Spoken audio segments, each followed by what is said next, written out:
So this is lecture 5 on chapter 2. Today's topic is electrostatic potential energy of 2-point charges in an external electric field. ठीक है, last time क्या किया था, हमने पढ़ा था electrostatic potential energy of 2-point charges, लेकिन वहाँ पर कोई भी एक्सटर्नल इलेक्ट्रिक फील्ड नहीं थी. ठीक है, ये केस अब नया है. तो देखो अब क्या है, हमें वही 2-point चार्जेस हैं Q1 और Q2. पहले वो इनफाइनाइट डिस्टेंस पे रखे हुए हैं और आपस में उनका डिस्टेंस इज ऑल्सो इनफाइनाइट. उन्हें हमको क्या करना है, इस पॉइंट P1 पे लेकर आना है और Q2 को इस पॉइंट P2 पर लेकर आना है. ठीक है, क्लियर है. तो पहले क्या डिफरेंस था, जब आप फर्स्ट पॉइंट चार्ज को लेकर आते थे यानी Q1 को अपनी पोजीशन पे लेकर आते थे, तो there was no work done. क्यों वर्क डन नहीं था? क्योंकि उस पोजीशन पे पोटेंशियल था ही नहीं, पहले कोई चार्ज नहीं था तो पोटेंशियल भी नहीं था. तो Q1 को लेकर आने में जो वर्क करना पड़ता था दैट वाज 0. फिर जब आप Q2 को लेकर आते थे तब क्योंकि वहाँ पर ऑलरेडी Q1 प्रेजेंट था तो उसकी वजह से एक पोटेंशियल आता था दैट वाज KQ1/R, और फिर इस पोटेंशियल को आप मल्टीप्लाई करते थे Q2 से. ठीक है, ये आपको देता था टोटल वर्क डन जो कि स्टोर हो जाता है पोटेंशियल एनर्जी में. ठीक है, तो this was potential energy KQ1Q2/R. This was for 2-point charges. ठीक है, उसी तरीके से 3 आते हैं तो आप तीनों के पेयर बनाओगे Q1 Q2, Q1 Q3 and Q2 Q3 and so on. अब क्या है, यहाँ पर एक्सटर्नल फील्ड है, इसका मतलब अगर फील्ड प्रेजेंट है तो क्या पोटेंशियल होगा? अगर इलेक्ट्रिक फील्ड प्रेजेंट है तो क्या पोटेंशियल होगा? आंसर है यस. हमने लास्ट लेक्चर में ही किया था relation between electric field and potential. क्या था? E = -dV/dr. क्या ये चीज़ हमने की थी? ठीक है, तो अगर इलेक्ट्रिक फील्ड प्रेजेंट है तो पोटेंशियल पक्का होगा. क्लियर है ये चीज़?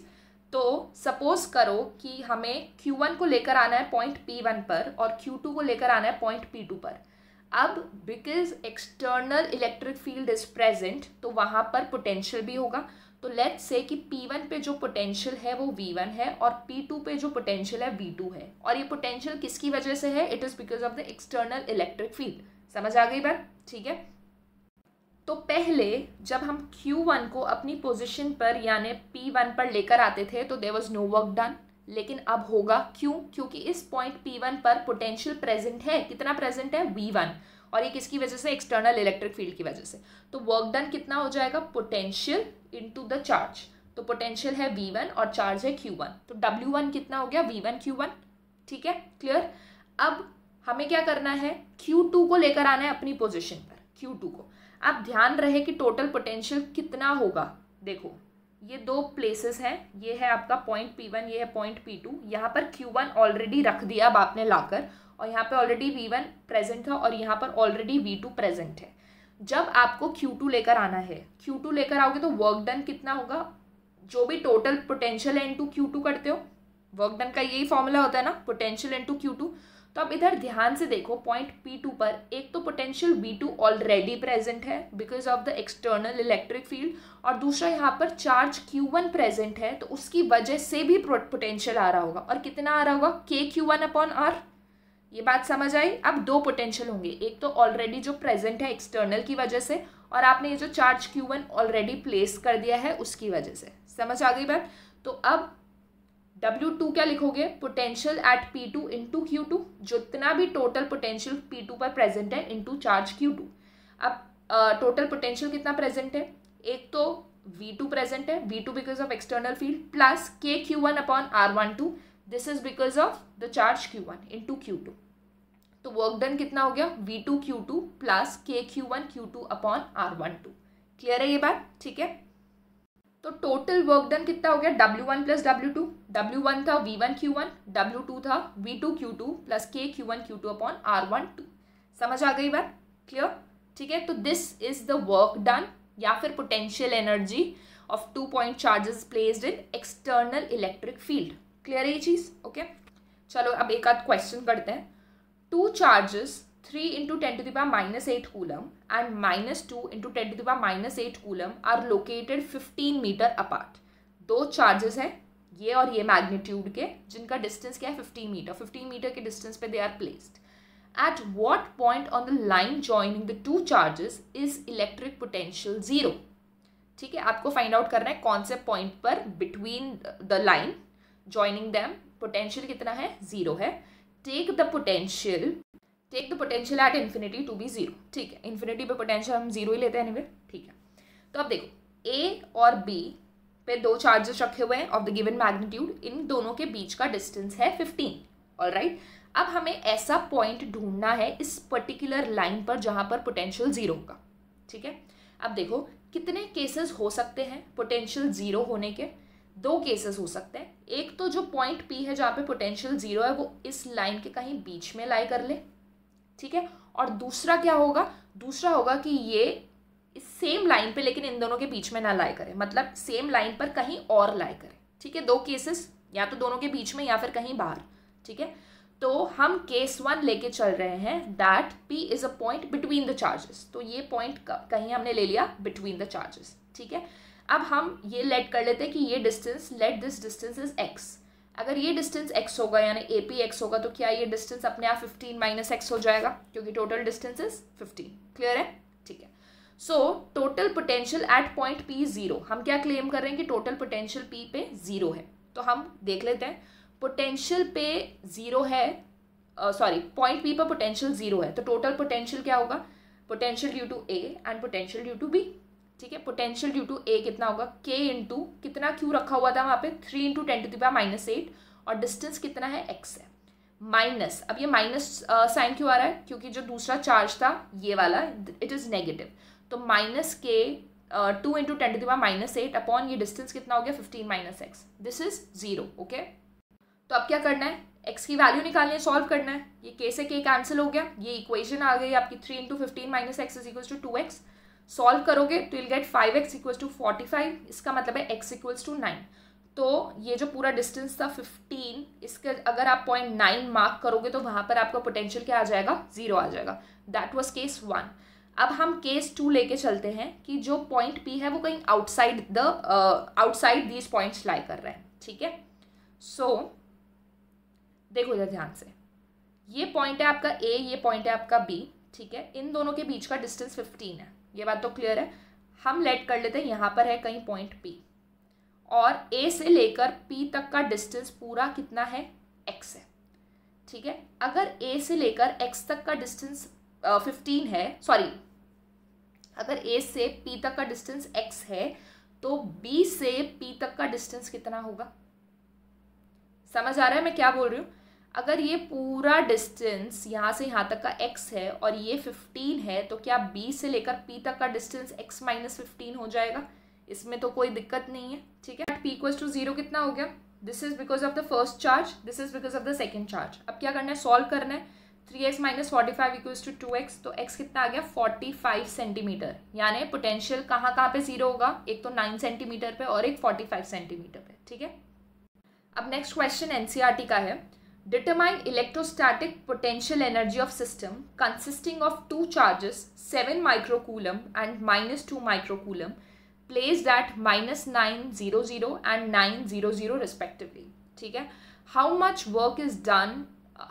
work is required to separate the 2 charges infinite distance away from each other? And third है, suppose that same system of charge is now placed at an external electric field given by A into 1 by r square, where A is 9 into 10⁵ centimeter per meter square, sorry coulomb per meter square.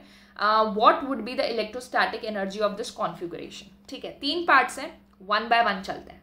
पहला आपको 2 charges given है Q1 और Q2, और इनके बीच में आपको बताया गया है कि एक जो चार्ज है वो तो -900 पे प्लेस्ड है और दूसरा 900 पे प्लेस्ड है, मतलब बेसिकली एक्स एक्सिस पर प्लेस्ड है, जिनके बीच का डिस्टेंस कितना हो गया, टोटल 18 हो गया।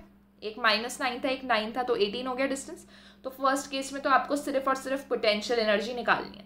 तो पोटेंशियल एनर्जी कितनी हो जाएगी, K Q1 Q2 upon R12, यानी this is the value of K, 9 into 10⁹, ये आपका Q1 हो गया, ये आपका Q2 हो गया, अपॉन इनका डिस्टेंस, ठीक है। ये डिस्टेंस हो गया, डिस्टेंस सेंटीमीटर में गिवन था तो मीटर में कन्वर्ट करने के लिए 10⁻2 से मल्टीप्लाई कर दिया, तो आपका आंसर आ गया -0.7 जूल्स, ओके। नेक्स्ट है कि अगर ये दोनों charges according to the given question यहाँ पर प्लेस्ड है -9 और 9 पर, ठीक है, मतलब दोनों के बीच का डिस्टेंस 18 है। अब क्या करना है, इनको सेपरेट करना है, सेपरेट करके इनको इनफाइनाइट डिस्टेंस दूर लेकर जाना है। तो हमें कितना वर्क करना पड़ेगा, ठीक है, ये क्वेश्चन है। अब देखो, वर्क डन होता है final potential energy minus initial potential energy, ठीक है। फाइनल पोटेंशियल एनर्जी, जब आप इन दो चार्जेस को इन्फिनिटी पे ले जाओगे तो इनकी पोटेंशियल एनर्जी कितनी होगी, इट विल बी जीरो, क्योंकि पोटेंशियल एट इन्फिनिटी जीरो, ठीक है। माइनस U1 कितना निकाला आपने, अभी तो निकाला माइनस 0.7, ठीक है। तो ओवरऑल कितना आ जाएगा 0.7 जूल, यानी आपको 0.7 जूल वर्क करना पड़ेगा इन दो पॉइंट चार्जेस को इनफाइनाइट डिस्टेंस दूर ले जाने के लिए, ठीक है, क्लियर है, ओके। अब थर्ड केस में आपके पास एक्सटर्नल फील्ड भी अप्लाई कर दिया। थर्ड केस में एक और नई कंडीशन क्या गई, एक्सटर्नल फील्ड अप्लाई कर दिया, and external field is given by this, E is equals to A1/r²। हमें क्या कैलकुलेट करना है, तो थर्ड क्वेश्चन फिर से देखते हैं। Suppose that same system of charges is now placed at an external field E is equals to A/r², where A is this. What would be the electrostatic energy of this configuration? Again, electrostatic potential energy निकालनी है, लेकिन अब एक additional condition क्या है, ये वाली external field. तो अभी हमने डेरिवेशन किया था इसका कि एक्सटर्नल फील्ड अगर होगी तो आपकी पोटेंशियल एनर्जी क्या होगी।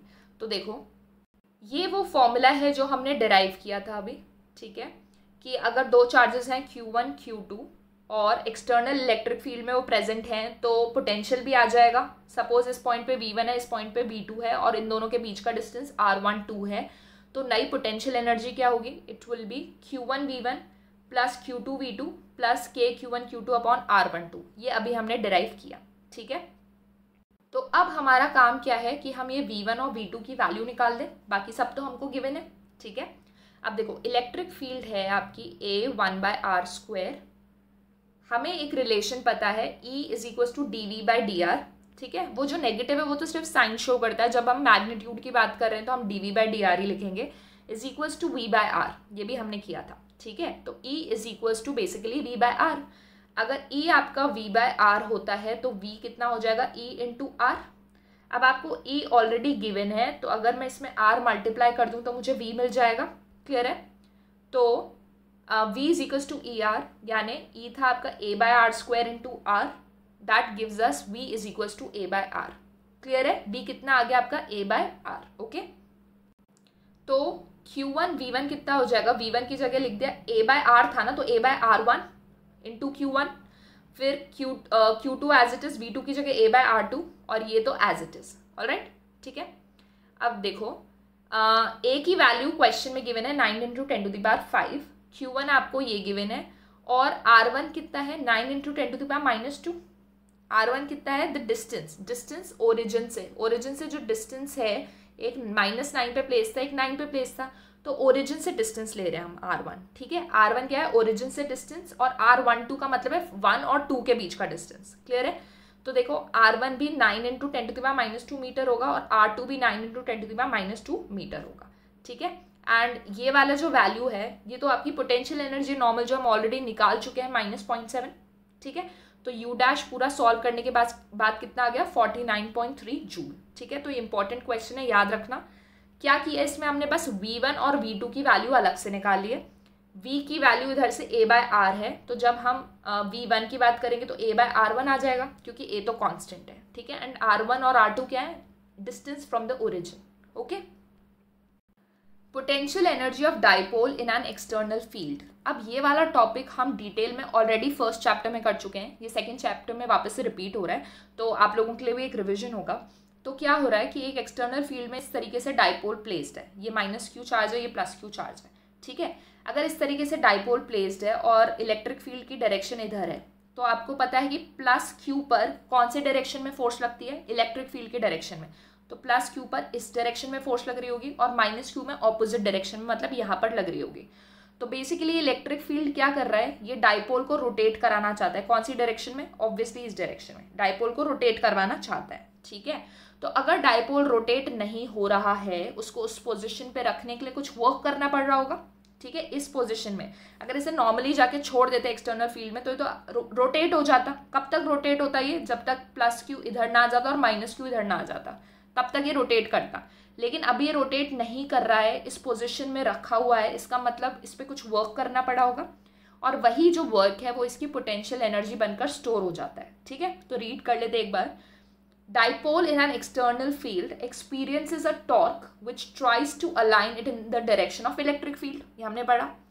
The work done to oppose this force gets stored in the form of potential energy. Clear है ये चीज़? ठीक है, तो देखो अब सीधी सी बात है, वर्क डन का फॉर्मूला होता है integration F dot D S, but जब हम रोटेशन की बात कर रहे हैं, जो रोटेशनल वर्क है, फोर्स की जगह आ जाता है टॉर्क और इस डिस्प्लेसमेंट की जगह आ जाता है डी थीटा। समझ आ गई बात? तो अब हमें क्या करना है, हमें फॉर्मूला लगाना है वर्क का, integration tau into D theta. ठीक है, पहली बात टाउ क्या होता है, देखो ये सब हम फर्स्ट चैप्टर में कर चुके हैं। द टाउ की वैल्यू होती है, this is dipole moment into electric field. ठीक है, टाउ की वैल्यू क्या होती है, dipole moment into electric field, ये पता होनी चाहिए। ओके, तो अगर हमें टाउ की वैल्यू पता है, ठीक है, दैट इज पी क्रॉस ई, यानी पी ई साइन थीटा लिख सकती हूँ मैं से पी क्रॉस ई को। ठीक है, तो tau into D theta, suppose initial angle theta 1 है, फाइनल एंगल थीटा 2 है, तो टाउ की जगह लिख दूंगी P sine theta D theta. अब ये पी तो बाहर आ जाएगा, साइन थीटा का integration will be minus cos theta, और ये थीटा 1 से थीटा 2। ठीक है, इसका मतलब minus P cos theta 2 minus cos theta 1, या फिर P cos theta 1 minus cos theta 2। ठीक है, ऑलरेडी किया हुआ है। Now if we take theta 1 is equal to 90 degree, अगर थीटा 1 को हम क्या कर लें 90 डिग्री ले लें, तो वर्क डन कितना हो जाएगा, PE cos 90 minus cos theta 2, यानी माइनस पीई कॉस थीटा 2। ठीक है, तो देखो थीटा 1 को हमने 90 क्यों लिया, थीटा 1 है वो इनिशियल एंगल जहां पर हमने डाइपोल को रखा हुआ है, और थीटा 2 है वो फाइनल एंगल जहां पर हम डाइपोल को लेकर जा रहे हैं। ठीक है, अगर क्वेश्चन में थीटा 1 नहीं गिवन है, बस ये गिवन है कि you are rotating a dipole to that particular angle, इसका मतलब इनिशियल एंगल गिवन ही नहीं है, तो कन्वेंशनली जो इनिशियल एंगल है वो हम 90 डिग्री लेकर चलते हैं। ठीक है, तो अगर डायरेक्टली आपको फॉर्मूला लगाना है किसका, वर्क डन का, और एक एंगल गिवन है, तो वो हो जाता है minus PE cos theta. That's it, समझ आ गई बात? ठीक है, कन्वेंशनली जो इनिशियल एंगल है वो हम क्या लेके चलते हैं। सो नेक्स्ट क्वेश्चन करते हैं, अच्छे से समझना, काफ़ी इंपॉर्टेंट क्वेश्चन है। A molecule of a substance has permanent electric dipole moment of magnitude 10 to the power 29 coulomb meter. A mole of this substance is polarized by applying electric force of magnitude this. The direction of field is suddenly changed by an angle 60 degree. क्या बोला गया है, एक molecule है, molecule कुछ भी हो सकता है ना, जैसे H2O का मॉलिक्यूल हो गया या CO2 हो गया, कुछ भी। ठीक है, उसका जो डाइपोल मोमेंट है एक मॉलिक्यूल का वो इतना गिवन है। अब क्या बोला गया है कि 1 mole of that particular substance, पूरा मोल उसको क्या कर दिया गया है, एक एक्सटर्नल फील्ड में रख दिया गया है सिंपली। ठीक है, जिसका मैग्नीट्यूड ये गिवन है। अब आप उसको 60 डिग्री पे टर्न कर देते हो, 60 डिग्री पे टर्न कर रहे हो, तो आपको कुछ एस्टिमेट करना है जो आगे पता चलेगा। ठीक है, ध्यान से देखो, जब आप इसको बस इलेक्ट्रिक फील्ड में लाके रख दोगे तो डाइपोल मोमेंट कौन सी डायरेक्शन में अलाइन करेगा, ये बताओ मुझे। मैंने अभी बताया डाइपोल मोमेंट जो इलेक्ट्रिक फील्ड है उसी डायरेक्शन में अलाइन करता है, मतलब अगर कोई फोर्स कुछ नहीं लगा रहे हो आप, तो आपका जो डाइपोल है वो कितना एंगल बना रहा होगा इलेक्ट्रिक फील्ड से, 0 डिग्री। ठीक है, अब आप कुछ वर्क कर रहे हो और अब आप इसको 60 डिग्री पर रोटेट कर रहे हो। ठीक है, ये आपका फाइनल सिनेरियो है। तो you need to calculate the heat released by the substance in aligning its dipoles along the new direction.